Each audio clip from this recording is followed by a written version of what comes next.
Magandang umaga, magandang tanghali at magandang gabi po sa lahat po ng nanonood sa video ito. Kung po natin dito, puro may mga barya po tayo.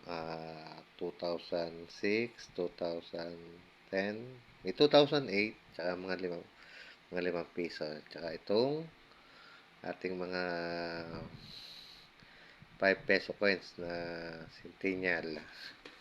Pero mga kaibigan, dito tayo sa 5 peso coins na error. Dito po sa ating harapan, pareho po siyang 2018. Yan. 2018 at 2018.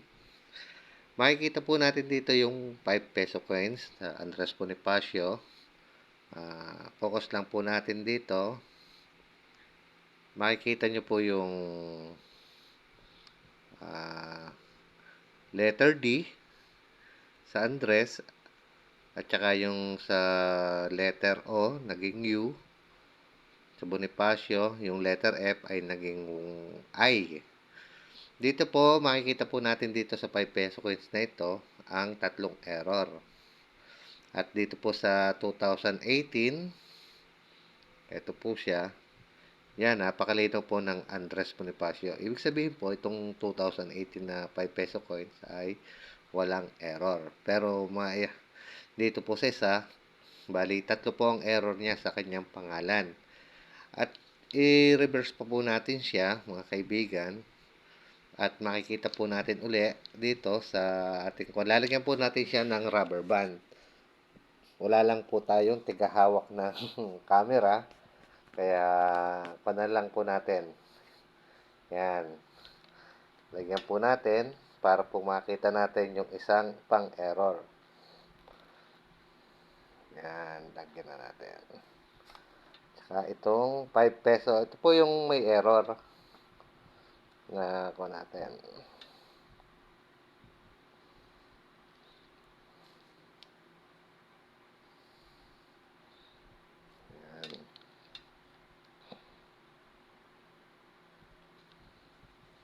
Yan mga kaibigan, ito na oh. Pareho na po yung guhit niya ng rubber band. Ito po yung walang error at ito po yung may error. Mapapansin po natin dito sa 5 peso coins.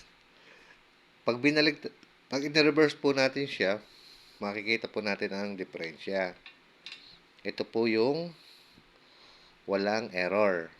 Pero ito pong ating 5 peso coins na ito, pag in-reverse po natin siya, yan, dito po natin makikita ang isa pang error sa ating 5 peso coins na Andres Bonifacio 2018.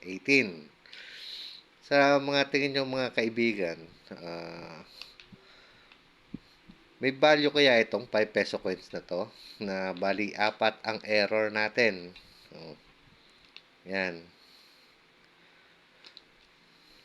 Ito.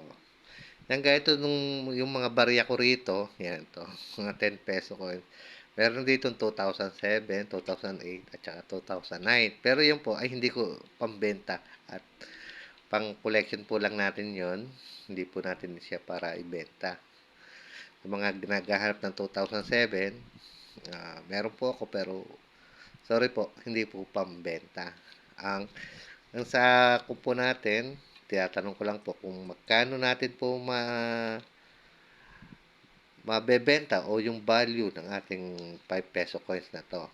Bali, apat po yung error niya sa Andres, letter D, at sa Bonifacio ay letter U at letter I sa halip po na letter O at letter F. Yan, tulungan niyo po ako mga kaibigan kung paano po natin siya makikita ang value kung magkano po ang halaga ng aking 5 peso coins. Andres Bonifacio 5 peso coins error. Maraming salamat po. Isa pong magandang gabi po muli sa ating lahat. Good night!